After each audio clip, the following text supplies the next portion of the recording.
Welcome.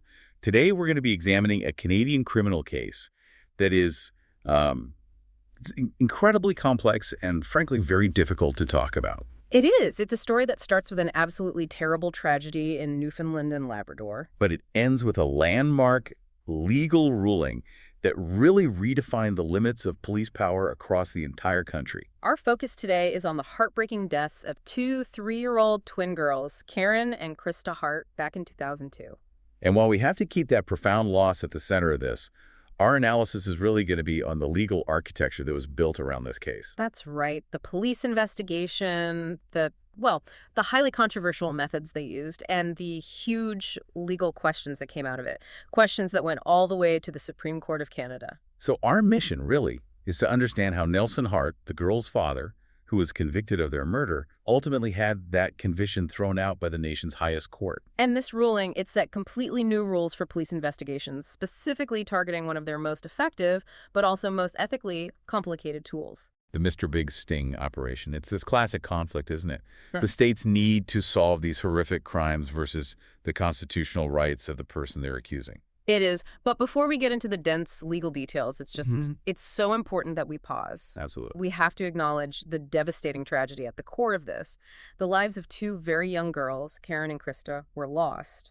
And we have to remain sensitive to that immense grief as we dissect everything that came after. Okay, so let's unpack the circumstances. Let's start with the Hart family in Gander, Newfoundland. Nelson Hart was born in 1968. He lived there with his wife, Jennifer, and their twin daughters. And to really get the full picture, you have to understand how his relationship with his wife even began. It wasn't a typical relationship, was it? Not at all. It speaks directly to his vulnerabilities. Jennifer was originally hired to be his home care worker. A home care worker. Why? Because he had a medical diagnosis of epilepsy, she was there to assist him. And that caregiver-patient dynamic, it evolved into a marriage. And they had the twins. So right from the start, there's this element of dependency. Yes. And that was layered on top of just profound instability. The source material is very clear about this. Chronic financial problems. Severe chronic problems. They were heavily dependent on social assistance, and the poverty was so bad that at certain points they appeared to be homeless. And that kind of constant economic stress, it's a crucial baseline for understanding everything that happens later. It really is. It's the foundation of the whole coercion argument. And because they were so reliant on the state, they were also under intense scrutiny. From social services. Right.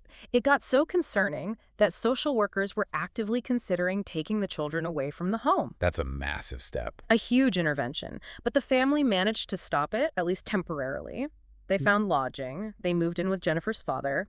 And that was just enough to satisfy the minimum requirements to keep the family together. But the scrutiny didn't end there. No. In fact, it was formalized. Social services started making weekly visits to the home to monitor the situation. And we actually have testimony from one of the social workers, which gives us a picture of the home right before the tragedy. We do. Carolyn Char. She visited the Harts just 6 days before the girls drowned. And her testimony is critical. Because it establishes what social services did and didn't see. Exactly. She told the court she had concerns, she was worried about the living arrangement, and she noted that the girls seemed undisciplined. It suggests a very high-stress, maybe chaotic environment. Where parental supervision might have been, let's say, strained. Strained is a good word. But she made a really vital distinction. About abuse. Absolutely. She stated very explicitly that despite all her other concerns, she did not have concerns about physical abuse. So in the eyes of the professionals monitoring them, the risk was neglect, not physical harm. Correct. Neglect or poor supervision within a context of just extreme poverty. And Nelson Hart was not handling this constant weekly scrutiny well. No, he was becoming more and more resistant. Shard testified that he complained very strongly about how often they were visiting. He felt like he was being constantly watched by the state. This feeling of being monitored. And it boiled over. She recalled one incident where he just refused to speak to a social worker. And to show his displeasure, he just started throwing dishes into the sink. Violently. That's not a minor detail. Not at all. It illustrates this deep frustration he felt. This sense of powerlessness over his own life because of his poverty and the state intrusion that came with it. It really sets the stage for a person who feels like they have no control. And all this pressure, this simmering frustration, it all came to a head on August 4th, 2002. It did. And ironically, the family was getting ready for what should have been a nice community event. It was Gander Day, a local holiday. But the tragedy happened during those preparations. Hart drove Karen and Krista to Little Harbor on Gander Lake.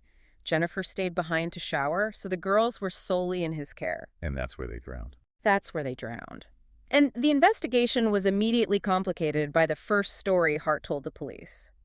The initial account was striking. Investigators must have seen red flags immediately. I would think so. Hart claimed he saw his daughter Krista fall off the dock. Now here's the critical part. He says because he couldn't swim, his response was to get in his car and drive 10 kilometers back to Gander. To get his wife for help. To get his wife. But she couldn't swim. She also could not swim. So you can see why that would be an immediate problem for police. Why drive that far for that long to get someone who can't perform the rescue you need? It makes no sense. What happened when they got back to the lake? By the time they returned, Karen was found deceased in the water. Krista was found alive, but unconscious. She was rushed to the hospital, but she died there later. The implausibility of that story must have put the focus squarely on him. It did. And about 2 months later, under that intense pressure, he changed his story completely. He admitted he had lied. And the new version? The new version introduced a medical defense. He claimed he'd had an epileptic blackout, an epileptic seizure, right after he took the girls out of the car. And when he came to, he said Krista was already in the water. So that moves it from, potential negligence or something worse to an uncontrollable medical event. Exactly. It complicates things immensely for investigators. But what was his reason for the first lie? The one about driving all the way back to Gander. He said he lied to avoid losing his driver's license. His driver's license? Yes. His epilepsy was relevant to his driving privileges.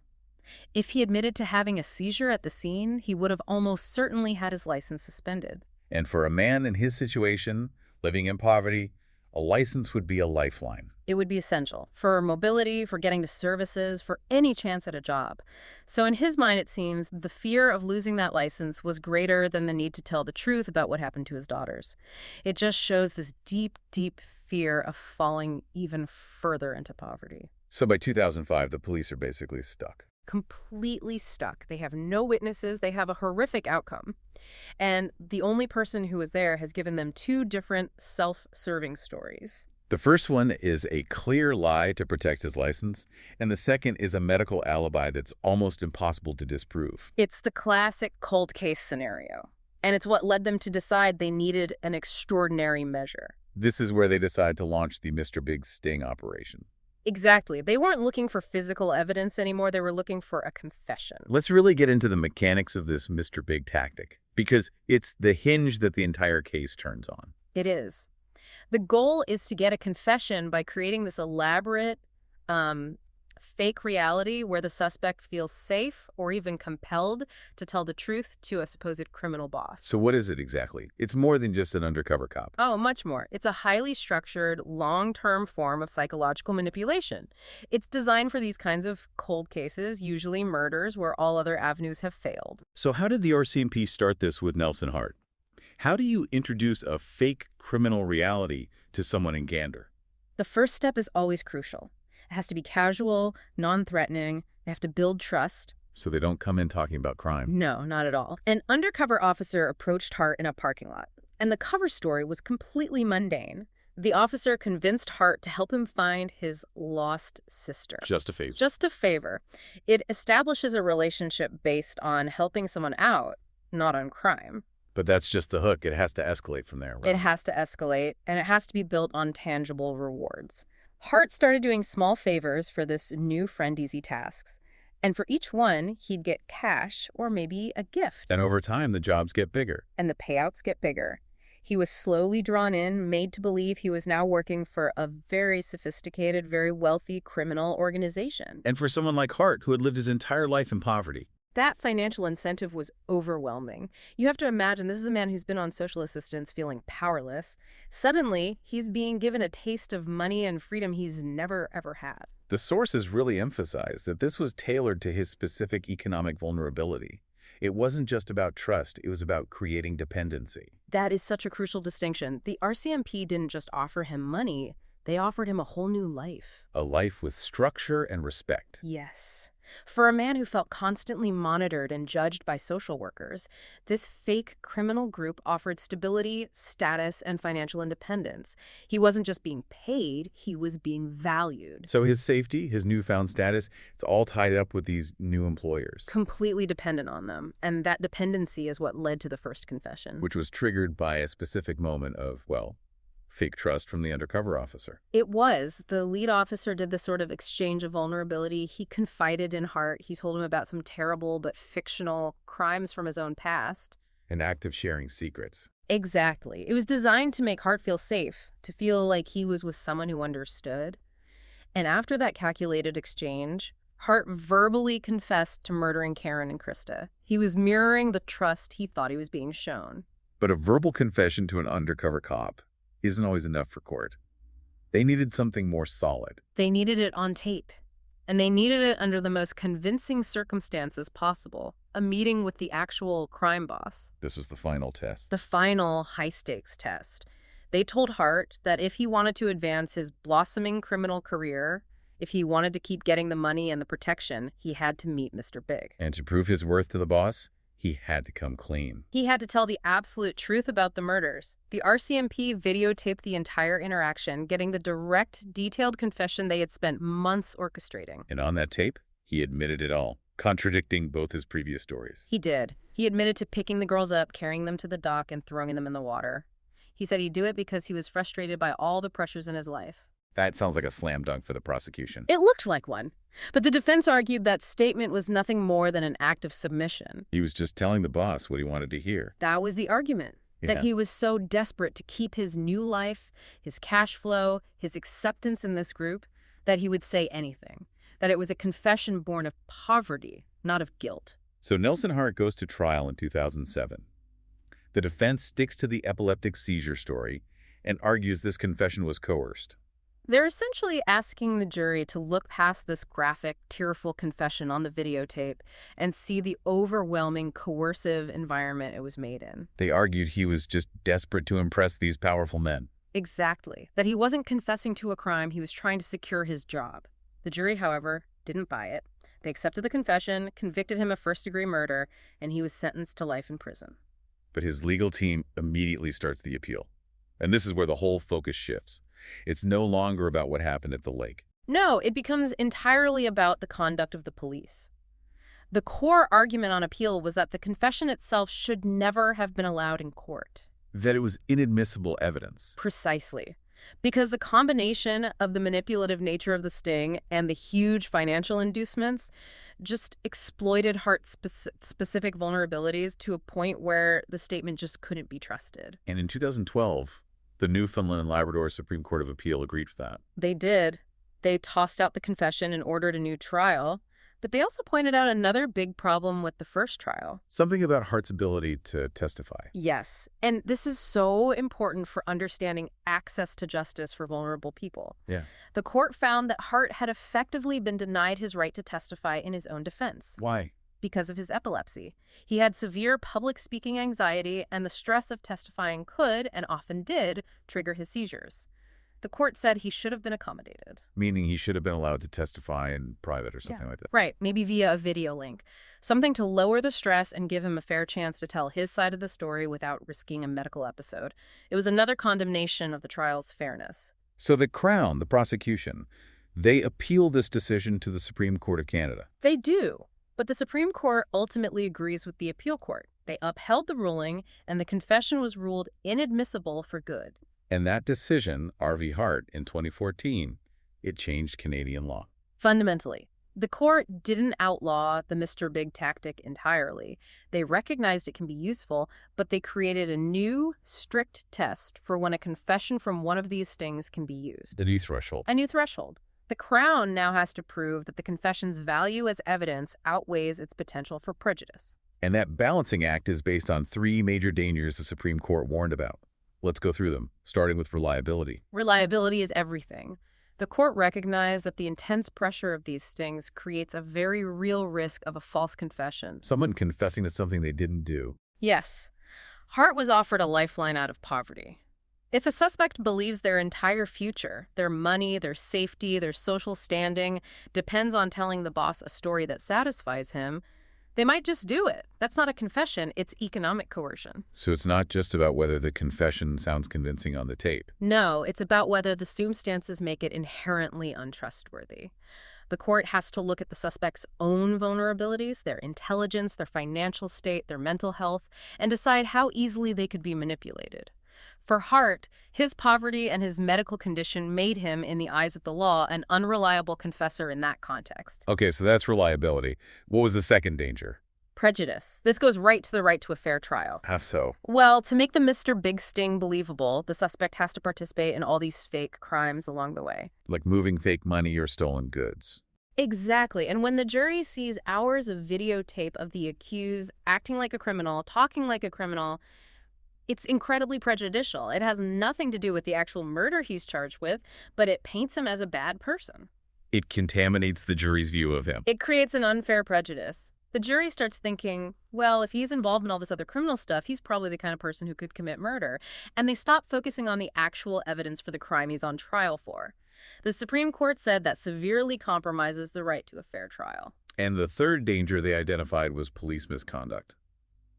A check on the power of the state. It is. These operations are so manipulative and so expensive, the risk of investigators going too far is significant. The court said the tactics have to stay within reasonable bounds. They can't use threats of violence or exploitation or incentives that are so overwhelming they become abusive. It's about holding police accountable for their methods. The reaction to this ruling from law enforcement must have been strong. It was very critical. The undercover officer who ran the Harts' ding went public. He said he was still convinced Hart was guilty and that the Supreme Court's decision would cripple future investigations and make Canada less safe.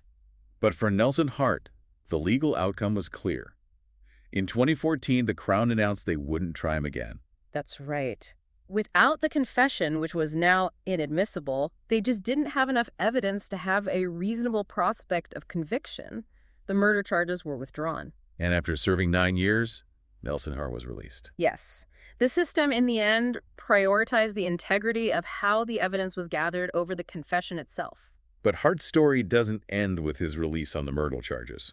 The source materials detail more legal troubles, this time from incidents that happened while he was in prison. Right. In this part of the story, it really shifts the focus from, these big constitutional questions about police stings to issues of accountability and bias inside the correctional system. He faced charges from a June 2013 incident. Several charges. 4 counts of uttering threats to guards, 1 count of assault, and 1 count of mischief for damaging prison property. The mischief charge was for smashing a television, wasn't it? It was. There was surveillance video. It showed Hart getting very agitated, and he grabs a kettle and just smashes a TV with it. And that act of vandalism triggered an immediate physical response from the correctional staff. And that response, the way he was restrained, became a key part of his trial. It did. The video showed 3 officers initially restraining him, but then it escalated. 10 more officers entered his cell. They forced him to the floor, restrained him, and dragged him out. The defense used that footage to argue the response was completely disproportionate. And Hart himself said he acted out on purpose to draw attention to his treatment. That was his claim. He said he wanted the matter in court to expose how he was being treated. He said he felt like he was being treated like a dog. His mother, Pearl Hart, also spoke out publicly, saying he was being treated cruelly because of the notoriety of his murder case. What was the outcome of that 2015 trial? He was convicted of the threats and the mischief for the TV. He got a 60-day conditional sentence, which he served in the community since he was already out. But there was another, even earlier incident from January 2013, something involving a paper plate. Yes. This incident raised even more serious questions about procedure, this time by the Royal Newfoundland Constabulary, the RNC. Hart was accused of threatening and assaulting guards with a paper plate. And his defense lawyer had a serious problem with how the police handled that. A huge problem. The lawyer, Jeff Brace, argued that the RNC charged Hart based on nothing more than a single paragraph, unsigned report from a correctional officer. They didn't do their own investigation. He alleged they didn't, that the constable filed charges without interviewing any of the officers involved or even looking at the video that was available, just rubber stamping the prison's report. The suggestion being that Hart was being targeted because of who he was. That was the defense's argument, that there was an institutional bias against him. Brace claimed one specific guard was hell-bent on getting Hart on another charge. It certainly raises questions about whether he was being punished through other means after the murder conviction was overturned. It does. The outcome of that paper plate incident was mixed, though. The assault charge was eventually dismissed, but he was found guilty of uttering threats in relation to it. These minor charges really just highlight the incredibly difficult and combative relationship he had with the correctional system. Which brings us back to the central, unsettling reality of this entire case. You have a man convicted of murdering his own children, a horrific crime. But that conviction is overturned. And it's overturned not because of near evidence of his innocence, but because the method used to get the main piece of evidence, the confession, was deemed legally and ethically unsound. The question of his guilt is, in the eyes of the law, left unresolved. The significance of the R.V. Hart decision for Canada's legal system is just. It's immense. It can't be overstated. It was a powerful message that effective policing has to be connected to constitutional rights. The Supreme Court drew a clear line. They defined the limits of state power. They did. They confirmed that the state cannot use overwhelming financial and psychological pressure to exploit vulnerable people to the point that their free will is compromised and the evidence they produce is unreliable. It's a critical protection. It forces investigators to be accountable for their methods. It's about that balance between solving crimes and protecting the rights of the individual. And it forces us all to really grapple with what a truly voluntary statement is. When you look at those three flaws the Supreme Court pointed out, unreliability, prejudice, and police misconduct, it leaves you with a final, very provocative thought. Which is? How much weight should any legal system give to a confession when the person giving it sincerely believes that their immediate financial survival or their social acceptance in a group that has given them power for the first time depends entirely on them telling investigators what they want to hear? Is a confession that's born from desperation and poverty really a free confession at all? It challenges the very idea of free will in the context of the justice system.